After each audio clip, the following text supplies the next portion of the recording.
ಹಾಸನದ ಮೊಸಳೆ ಹೊಸಳ್ಳಿಯಲ್ಲಿ ಗಣಪತಿ ವಿಸರ್ಜನೆ ವೇಳೆ ನಡೆದಂತಹ ಅಪಘಾತದಲ್ಲಿ 9 ಮಂದಿ ಸಾವನ್ನಪ್ಪಿದ್ದು 19 ಮಂದಿ ಗಂಭೀರವಾಗಿ ಗಾಯಗೊಂಡಿದ್ದು ಅವರಿಗೆ ಆಸ್ಪತ್ರೆಯಲ್ಲಿ ಚಿಕಿತ್ಸೆಯನ್ನು ಕೂಡ ಕೊಡಲಾಗ್ತಾ ಇದೆ. ಈಗಾಗಲೇ ಲಾರಿಯನ್ನು ಕೂಡ ಸೀಸ್ ಮಾಡಲಾಗಿದ್ದು ಅದನ್ನು ಗೋರೂರು ಪೊಲೀಸ್ ಠಾಣೆಗೆ ತರಲಾಗಿದೆ. ನೀವು ಇಲ್ಲಿ ಗಮನಿಸ್ತಾ ಇರಬಹುದು, ಈ ಒಂದು ಲಾರಿಯ ಚಾಲಕ ಏನಿರ್ತಾನೆ ಈತ ಅತಿ ವೇಗವಾಗಿ ಲಾರಿಯನ್ನು ಚಲಾಯಿಸಿಕೊಂಡು ಬರ್ತಾ ಇರ್ತಾನೆ. ಈ ಸಂದರ್ಭದಲ್ಲಿ ಮುಂಬದಿಗೆ ಹೋಗ್ತಾ ಇದ್ದಂಥ ಒಂದು ಬೈಕ್ಗೆ ಲಾರಿಯ ಎಡಭಾಗ ಟಚ್ ಆಗುತ್ತೆ. ಎಡಭಾಗ ಟಚ್ ಆದಂತಹ ಸಂದರ್ಭದಲ್ಲಿ ಆತ ಕಂಟ್ರೋಲ್ ಮಾಡಲಿಕ್ಕೆ ಪ್ರಯತ್ನವನ್ನು ಪಡ್ತಾನೆ. ಅಂದ್ರೆ ಬೈಕ್ ಸವಾರ ಚಕ್ರಕ್ಕೆ ಸಿಲುಕುವಂತ ಸಾಧ್ಯತೆ ಇರೋದ್ರಿಂದಾಗಿ ಅದನ್ನ ಕಂಟ್ರೋಲ್ ಮಾಡಬೇಕು ಅನ್ನುವಂಥ ಒಂದು ಪ್ರಯತ್ನವನ್ನ ಪಡ್ತಾನೆ. ಆದರೆ ಆತನಿಗೆ ಕಂಟ್ರೋಲ್ ಅನ್ನು ಮಾಡಲಿಕ್ಕೆ ಸಾಧ್ಯ ಆಗೋದಿಲ್ಲ. ಹಾಗಾಗಿ ಆತ ಬಲಭಾಗಕ್ಕೆ ಲಾರಿಯನ್ನು ತಿರುಸುವಂತ ಒಂದು ಪ್ರಯತ್ನವನ್ನ ಮಾಡ್ತಾನೆ. ಆ ಸಂದರ್ಭದಲ್ಲಿ ಲಾರಿ ಚಾಲಕನ ನಿಯಂತ್ರಣ ತಪ್ಪುತ್ತೆ. ತಕ್ಷಣವೇ ಡಿವೈಡರ್ ಅನ್ನು ಹತ್ತುತ್ತೆ. ಡಿವೈಡರ್ ಹತ್ತಿ ಅಲ್ಲಿ ಹಾಕಿದಂಥ ಕಬ್ಬಿಣದ ಸರಳುಗಳನ್ನ ಕೂಡ ಸಂಪೂರ್ಣವಾಗಿ ನುಜ್ಜುಗುಜ್ಜು ಮಾಡಿಕೊಂಡು ಅನಂತರದಲ್ಲಿ ಎಲ್ಲಿಗೆ ಗಣೇಶ ವಿಸರ್ಜನೆ ನಡೀತಾ ಇತ್ತಲ್ಲ ಮೆರವಣಿಗೆ, ಆ ಒಂದು ಮೆರವಣಿಗೆ ಸೇರಿದಂಥ ಜನರ ಮೇಲೆ ಈ ಒಂದು ಲಾರಿ ಹತ್ತುತ್ತೆ. ಲಾರಿ ಹತ್ತದಂಥ ಸಂದರ್ಭದಲ್ಲಿ ಅಲ್ಲಿದ್ದಂಥ 9 ಮಂದಿ ಸ್ಥಳದಲ್ಲೇ ಸಾವನ್ನಪ್ತಾರೆ. ಹಾಗೆ ಇನ್ನುಳಿದಂತೆ 19 ಮಂದಿಗೆ ಗಂಭೀರ ಗಾಯಗಳಾಗಿದ್ದು ಅವರನ್ನ ಕೂಡ ಈಗಾಗಲೇ ಆಸ್ಪತ್ರೆಗೆ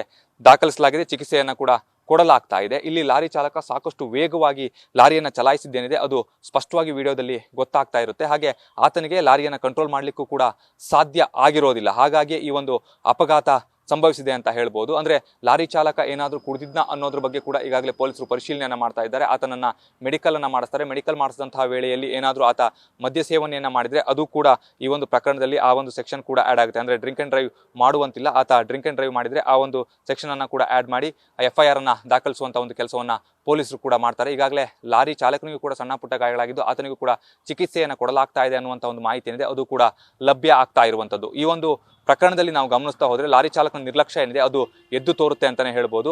ಅಂದ್ರೆ ಮೆರವಣಿಗೆಯಲ್ಲಿ ಹೋಗ್ತಾ ಇದ್ದಂಥವರಿಗೆ ಲಾರಿ ಬರುವಂಥದ್ದು ಕೂಡ ಗೊತ್ತಾಗೋದಿಲ್ಲ. ಒಂದು ಕಡೆ DJ ಅನ್ನ ಹಾಕಿರ್ತಾರೆ. ಆ DJ ಸದ್ದಿಗೆ ಸಾಕಷ್ಟು ಜನ ಡ್ಯಾನ್ಸ್ ಅನ್ನ ಕೂಡ ಮಾಡ್ತಾ ಇರ್ತಾರೆ. ಆದ್ರೆ ಹಾಸ್ಟೆಲ್ನ ವಿದ್ಯಾರ್ಥಿಗಳಿದ್ದಾರೆ, ಅವರು ಸಾಕಷ್ಟು ಜನ ಅಂದ್ರೆ ಆ ಹಾಸ್ಟೆಲ್ ಅಲ್ಲೇ ಸಮೀಪದಲ್ಲಿದ್ದಂಥ ಹಾಸ್ಟೆಲ್ನ ವಿದ್ಯಾರ್ಥಿಗಳು ಕೂಡ ಮೆರವಣಿಗೆಯಲ್ಲಿ ಭಾಗವಹಿಸಿರ್ತಾರೆ. ಮೆರವಣಿಗೆಯಲ್ಲಿ ಭಾಗವಹಿಸುವಂತ ಸಂದರ್ಭದಲ್ಲಿ ಈ ಒಂದು ಅಪಘಾತ ಆಗುತ್ತೆ. ಅಂದ್ರೆ ಅಲ್ಲಿನ ವಿದ್ಯಾರ್ಥಿಗಳು ಹೇಳ್ತಾ ಇರುವಂತ ಮಾತೇನು ಅಂತ ಹೇಳಿದ್ರೆ, ಲಾರಿ ಬರುವಂಥದ್ದು ನಮಗೆ ಗೊತ್ತಾಗ್ಲಿಲ್ಲ, DJ ಸೌಂಡ್ ಇತ್ತು, ಹಾಗಾಗಿ ನಮಗೆ ಲಾರಿ ಬಂದಿದ್ದು ಕೂಡ ಗೊತ್ತಾಗ್ಲಿಲ್ಲ, ಹಾಗಾಗಿ ಈ ಒಂದು ಅಪಘಾತ ಸಂಭವಿಸಿತು ಅನ್ನುವಂಥ ಒಂದು ಮಾತನ್ನು ಕೂಡ ಹೇಳಿರುವಂಥದ್ದು. ಈಗಾಗಲೇ ಗೋರೂರು ಪೊಲೀಸ್ ಠಾಣೆಯಲ್ಲಿ ಪ್ರಕರಣ ಕೂಡ ದಾಖಲಾಗಿದೆ.